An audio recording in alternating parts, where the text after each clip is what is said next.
안녕하십니까. 천안부서의 노동과 정치 111번째 방송입니다. 지금 시간은 2020년 7월 11일 토요일 오후 7시 40분을 지나고 있습니다.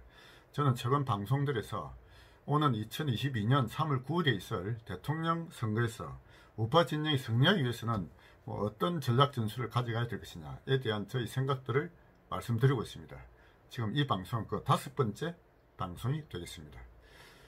저는 2022년 대통령 선거에서 소위 우파 진영이 승리하기 위해서는 그 싸움을 거짓과 진실의 싸움으로 만들어 가야 된다고 생각합니다. 소위 좌파들이 그동안 해왔던 그 어마어마한 거짓을 제대로 밝혀야 되죠.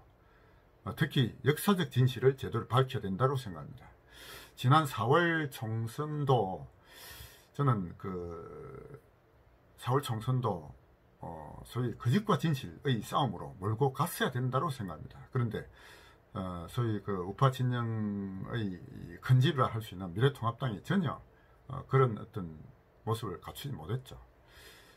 오는 대선에서도 승리하려면 이 좌파들이 만들어 놓은 어마어마한 거짓과 윗선, 그것을 제대로 밝히는 방향으로 싸움을 이끌어 가면은 충분히 승리할 수 있다라고 생각합니다.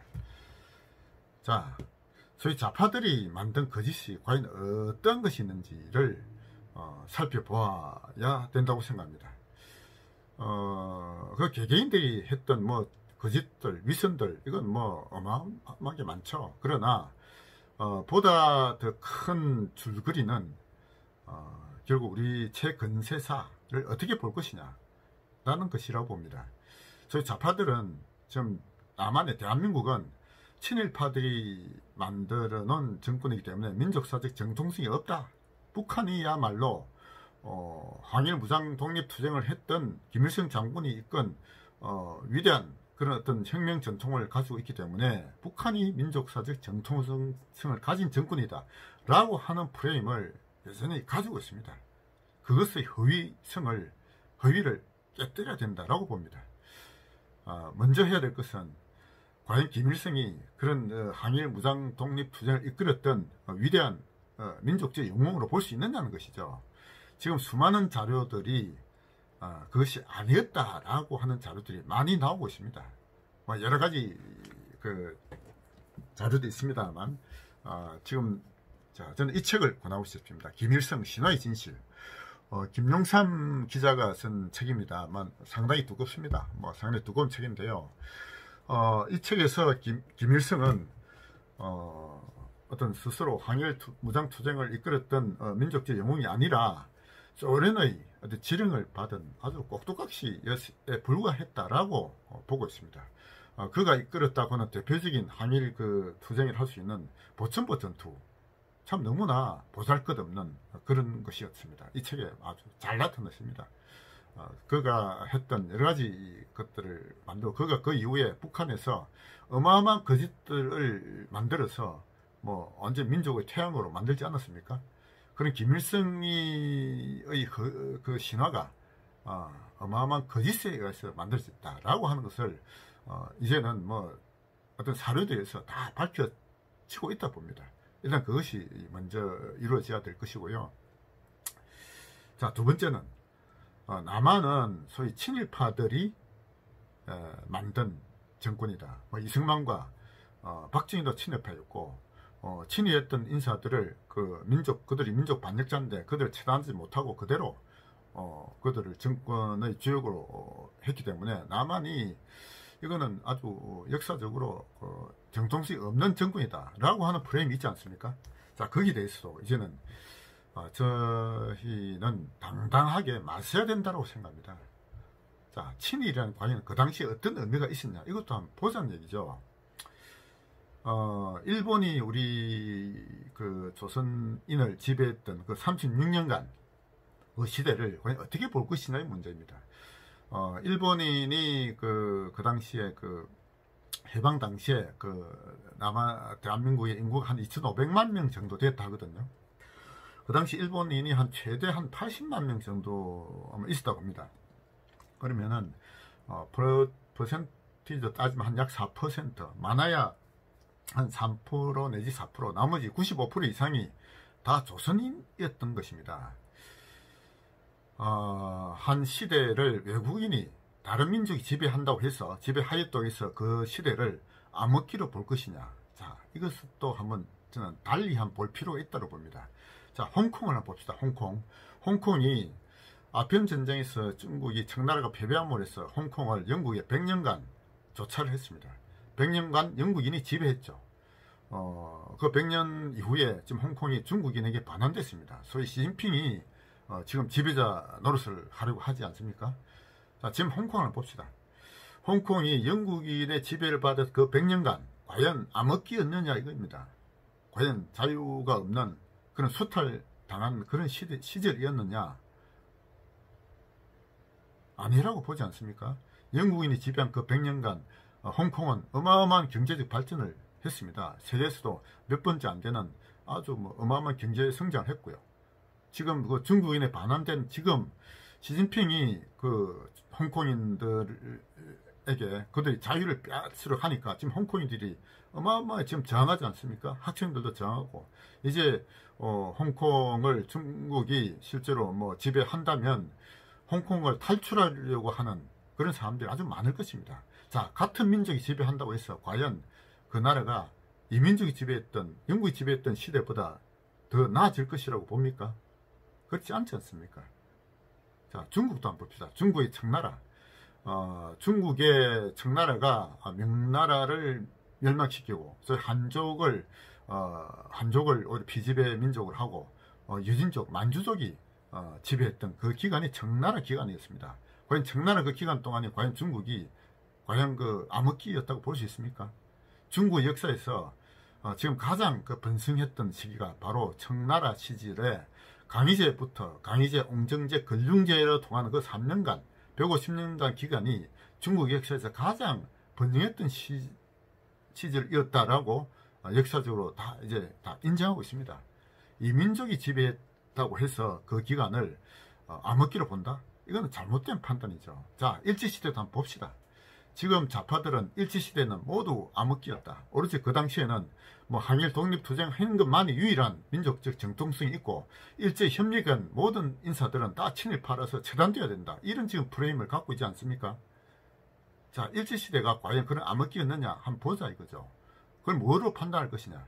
지배자가 일본인이었다 해서 무작정 일제시대를 암흑기로 볼 것이 저는 아니라고 봅니다.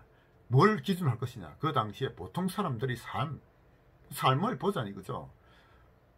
인구 증가율을 보면은 일제시대 때 인구는 폭발적으로 증가했습니다. 키도 커지고 문맹률도 줄어들고 유아 사망률도 줄어들고 모든 통계치가 조선시대보다는 생활상이 다 나아졌던 시기가 일제시대였습니다. 물론 마지막에 태평양 전쟁기 만주 사변 때 조선인을 그들의 그 총잡이 앞잡이 해가지고 전쟁에 참가시키서 많은 사람들이 죽었다. 그것은 참으로 비극적인 시간이었던 것 맞습니다만, 그러나 그것도 다시 한번 살펴보아야 할 것입니다. 자, 그래서 일제시대에 대한 생각, 친일파라는 프레임, 과연 그것이 과연 민족 반역자로 처단되어야 될 그런 것인지 다시 한번 생각해 보자 이겁니다. 지금 이 시대를 한번 봅시다. 지금 일본이 해방되고 나서 지금 70여 년 지나면서 우리나라가 이 대한민국이 미국의 많은 도움을 받지 않았습니까? 미국의 도움으로 6.25 전쟁에서 결국 공산화되지 아니하고 여러 가지 경제 발전을 했고 하지 않습니까? 지금 이 시대에 친미파라고 만약에 불린다고 가정해 봅시다. 친미파라고 불린다 해서 친미파가 거의 민족 반역자입니까? 저는 그와 비슷한 논리가 친일파라고 불리는 그 당시에도 저는 적용될 수 있을 것이라 봅니다.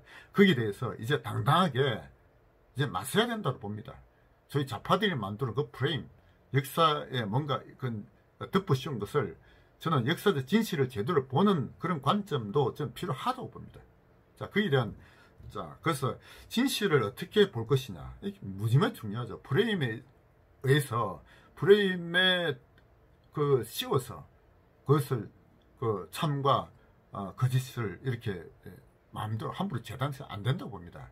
자, 일제시대를 어떻게 볼 것이냐 하는 데한 최근에 제 책자들이 있습니다. 그 대표적인 책이 저희 그 자유와 진실에서 소개한 25권에 들어가 있는 책입니다. 자, 반일 종족주의라는 책이죠. 이영훈 교수팀이 일제시대를 바라보는 우리의 잘못된 프레임들에 대해서 역사적 고증을 통해서 진실을 밝히고자 노력한 책이 이 책입니다. 자, 반일 종족주의에 대해서 그 뒤에 나온 책이 있습니다. 자, 반일 종족주의와의 투쟁이라는 책입니다.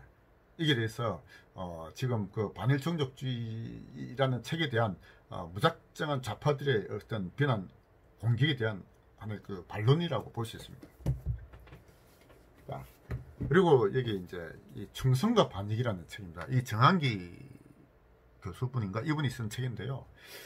이 책을 통해서 참 어떻게 보면 충격이라고 볼 수 있는데요. 일제시대에 그 당시 참전했던 일본인 군인이 됐던 우리 조선의 청년들에 대한 얘기들입니다. 이 책을 통해서 저도 다시 한번 일제시대를 다시 살펴봐야 되겠다라는 생각을 하게 됐습니다. 자, 이런 역사적 진실을 바로 보고 무엇이 참인지를 돌이켜 보아야 된다고 생각합니다. 여기에 또 이런 책이 있습니다. 이게 일본의 한국 통치에 관한 세밀한 보고서라는 책이 있는데요. 이건 한국인이 진 책이 아니고 얼레인 아일랜드라는 외국인이 진 책입니다. 그 당시 일제시대에 조선인들의 어떤 생활 수준의 어떤 향상에 대한 통계적 자료를 가지고 객관적으로 저술한 책입니다. 그리고 여기 그 낭만적 애국심이라는 책이 있는데요. 복구일 그 소설가 이분이 지은 책이죠. 이 책은 뭐 어떤 통계적 수치를 강조한 책은 아닙니다만 일제시대를 어떻게 볼 것인지에 대한 다시 한번 어떻게 보면 반성을 촉구하는 그런 책이라 볼 수 있습니다. 그래서 이런 어떤 그 자료들이 이제는 책들이 나오고 있습니다. 과거에 일제시대는 뭐 민족적 암흑기고 수탈기고 그때는 일제와 한국에서 어떤 독립투쟁을 하는 것만이 유일한 민족적 정통성을 가진 그런 활동이었고 그 활동을 이끌은 대표적인 인물이 한일 무장을 투쟁을 이끌었던 김일성이다. 이런 어떤 프레임이 있지 않습니까? 자, 그러나 그것도 다시 보자 이거죠. 예, 그래서 이런 역사적 진실을 제대로 대하는 자세, 이것이 이제는 지금 우파 진영에서도 과감하게 용감하게 부닥쳐야 된다고 생각합니다. 제가 앞에 지금 현재 사유로 선거 부정선거다라고 하는 이런 그 우파 진영의 흐름에 대해서 이것은 참으로 우파적 가치를 진실을 제대로 보는 그런 관점이 아니다. 하나의 프레임을 만들어 놓고 그게 무조건 찬성만을 요구하고 결론을 미리 만들어 놓은 이런 방식은 우파적 가치가 저는 아니라고 생각하는 것이죠. 일제시대 역사적 진실을 바라보는 관점도 역시 마찬가지가 되어야 된다고 생각합니다. 객관적 사실, 증거를 기반으로 해야 되는 것이죠. 그것이 이영훈 교수가 이 반일 종족주의라는 이 책에서 주장한 것입니다.